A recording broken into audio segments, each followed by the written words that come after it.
Yo, what's up, sweatbags? It's me, it's NLG here, and today it's show number 40. I think that makes it episode 39. It's 20 past 4 in the morning. I'm tired. I'm whacking out one more episode like Christian did, one more match, and I'm like 30 seconds in this and I already regret it because I'm fucking tired, man. Ugh, tired. But anyways, that's not what yous want to hear. Yous want to hear what's happening tonight. Well, tonight we have some brilliant action for you and a huge announcement. Last time out, Jacob Fatu defeated Naomichi Marufuji to retain the heavyweight gold. Diamante Promotions beat Amazing Red and Matt Seidel, as well as the besties in the world, to win the tag team titles and be the inaugural winners of the tag team invitation, which has 100 A-star prestige, which is mad. Fuck me, that belt's got prestige. What happened there? Jesus, Jacob Fatu's a great champ, huh? And speaking of Jacob, he main events tonight against Ring of Honor star Jonathan Gresham. And his ex in this save, Jordan Grace, recently departed the company. So she decided to go on a radio station and insult us. She's like, oh, that face-painted child with a fringe that looks like a barcode. Oh, I don't like him. No, I don't like that 23-year-old man who looks 11. I wish I was 23. But I don't know why I'd wish I was 23. I don't know why I said that. I don't want to be older. I feel old enough as it is. And I'm only 6 years old. But anyways, let's jump right into tonight's show. We kick things off with a one-on-one action in front of over 800 people. When about that had a decent reaction from the crowd, Shazza McKenzie's back to winning matches, pinning Anthony Green in 10 minutes and 3 seconds with the overdrive. 39 there for Shazza, 24 for Green. He was really off his game, and Shazza improves in performance, which is good for her. You know, Shazza McKenzie's doing decent. She's getting solid ratings. This song's pissing us off. It's really repetitive. But yeah, she's getting solid ratings, but her problem is that she can't beat the top people in the company. That's going to need to change.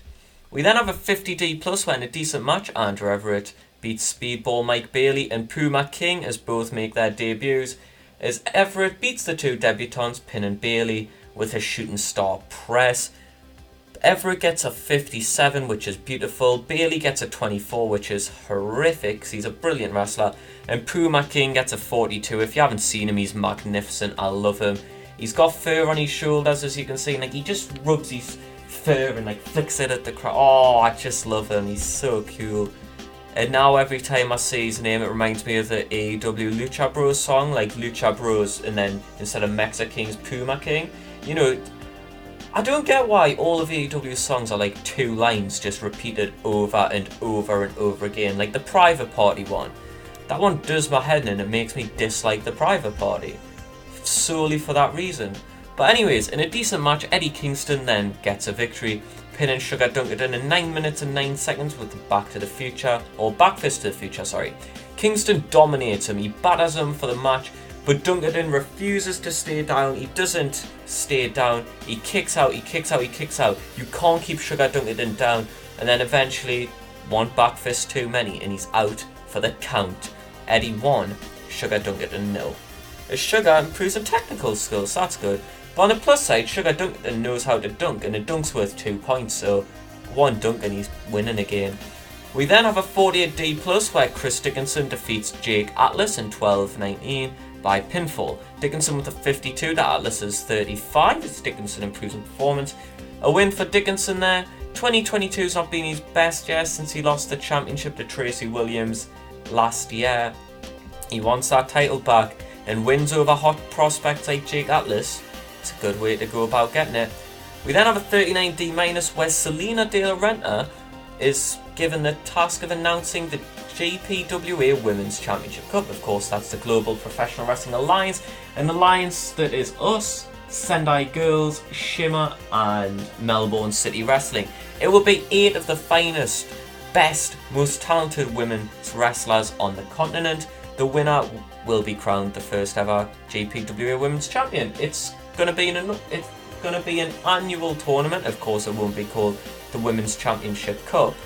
Every year we'll think of a better name next year. But yeah, Shazza McKenzie comes out and she says that she's honoured to be the first participant in the tournament, you know, like the first entrant. And Selena says, yeah, but you won't be the winner. So I'd wipe that grin off your face. She won't have it for long, because Selena De La Renta is scouting the globe. She will have a representative of Diamante Promotions in that tournament, and they will beat the shit out of Shazza McKenzie. They have a big argument, Shazza walks off, and then Selena introduces the current reigning and defending New York City Wrestling Tag Team Champions, Angel Garza, Bestia 666, Diamante Promotions, as Shazza develops better performance skills, which is good. And then the tag team title defense, it's against the Besties, 65C, in a bout that had good wrestling and a decent reaction from the crowd. Diamante Promotions beat the Besties in the world in 1608 when Angel Garza pins Davey Vega following hitting him over the head with the belt. It's a tainted win. Oh, whoa, whoa, whoa. Tainted love. But yeah, great performances from pretty much everyone. Bestia's not quite as good as I'd like him right now. But yeah, fun matchup. You can't say it wasn't. And Davey Vega, you know, that's 2 matches in a row where Diamantes beat the Besties. They didn't beat them in the first match, they beat Amaze Red. And in the second, they cheat to win. It looks like the Besties might kind of be owed another shot. But I can't imagine Diamante will be too happy about fighting them again. It's in your main event of the evening for the NYCW Heavyweight Champion. It's Fatu versus Gresham. It's a 60C. It's in about... Oh no, it's not. It's your semi-main event of the evening, sorry. In about that had good wrestling and a decent reaction from the crowd. Dogger defeats Tracy Williams in 20 minutes 5 seconds. It 2 falls to 1 after winning the first, with the final 4 happening via pinfall with an Estelette. Dogger with a 59 to Tracy's 49. Dogger and Tracy have great chemistry and showed their performances. A great performance from Dogger and a great win for him. Surely these wins are putting him in title contention. As then, your main event is a 58C minus when a bout that had good heat and decent wrestling. Jacob Fatu defeats Jonathan Gresham in 1911 by pinfall with a moonsault to retain the heavyweight title for the 8th time. A good win there for Jacob Fatu over John Gresham in Gresham's one-off appearance. He won't be coming back because no matter how hard I try to keep him strong, he was furious at losing to Jacob Fatu, so he can fuck off. I don't really need him, I don't really care. I'm not really arsed, so yeah, we can bugger off for all I care. But yeah, a great show there, 57C minus. Not quite as magnificent as our last couple shows, but still a really strong show. Like, that show was so strong that if it was a wrestler, it'd be Braun Strowman. And we all know how strong he is, because he like used to throw lorries in there. And he like tipped over an ambulance. He's mad strong. But yeah, there's Gene Snitsky staring at Kane. I used to have a TV like that. You know, the ones that were like big box TVs. I accidentally put my foot through the top of it once, and it cut my foot up really bad. And the next day I had to do cross country in PE. And it was really annoying because like the teacher forced me to do it. And she's like, oh, don't worry, like, you could just run with the girls because obviously you're hurt. So I'm like, alright then. So I start just like basically hopping, you know, like not really running because I didn't want to put pressure on it because it killed. And obviously when you run you sweat, and so the sweat goes into the big gaping wound because the plaster has come off under the pressure. And I just remember like basically hobbling and then realising that I was running slower than all these girls who weren't even running properly. So out of spite and stubbornness and pride, I started running rapid, and by the end of the PE lesson, my sock was covered in blood. So thank you for watching today. I hope you enjoyed Nathan's high school stories. It's no shock that my high school shut down because it was very, very bad. It wasn't awful bad, like it wasn't as bad as what you see on like Waterloo Road or anything like that, but it was bad enough to shut down. I can announce that in next month, Puma King will battle Flamita. Oh, that'll be a fun match, won't it? 2 Mexicans in the ring doing the lucha grapplings. Mike Bailey's getting a sack because, God, he was shit in that match, wasn't he? We've got a lot of people around who I haven't used in quite a while. I remember the Von Erichs were shit as well, weren't they? So we'll sack them off. They've been here 10 months. Shut up, Marshall. It's not my fault you're shitting this mod. Well, it's my mod, so it is. Turns out in March I just probably should have updated them. And we'll get rid of Mance Warner, because as much as I like... Has he been here 2 years? How many times has he wrestled here in 2 years? Once! Christ alive. But yeah, we'll get rid of Ul Mansa. I am a big fan of his. I recently watched him versus Ricochet and Page at Cage of Death. Great match, but in this mod, he's just not very good at this point in time, unfortunately. But that's the roster. The next show's main event. Jacob Fatu will defend his championship against somebody. Who should we give him a title defense against? I know. He wants to fight, you know. He says a lot on Twitter about how much he wants to fight. But does he want to touch? Does he want to touch me? Yeah.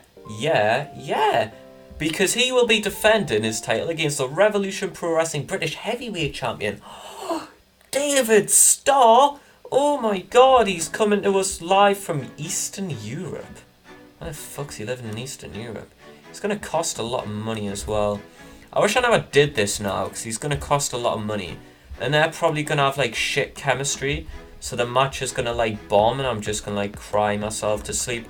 Also, next month we will have the start of the Global Pro Wrestling Alliance Women's Championship Cup. That is the alliance that needs a picture. Can you add pictures for alliances in this? Surely you can. Oh, yes, boys. Let's add a picture. What pictures have we got? What personifies this? Oh, perfect. Hulkamania. Yes. Running Wild Brother. There we go. So yeah, brilliant stuff. A fun show. We've got NYCW 41 next with Fatu defending against Davey Starr. If we look at the auto push, we'll see who the main event is. Oh, this was November, wasn't it? So the next episode, what I might try and do is hold the show on Saturday week 4 if we can. Or Sunday week 4. If Sunday week 4's open, we'll do that. Because then that way we can jump straight into the awards and stuff in the end of year review. So thank you all for watching, you big bitches. Don't know why I called you that. Yous are quite... I was going to say lovely, but I don't know yous personally. I know Luke. So Luke's lovely. The rest of yous can all bugger off. So thank you for watching. That's how we'll end this video. And hopefully this is a lesson for me to not record at 4:30 in the morning. Ciao for now.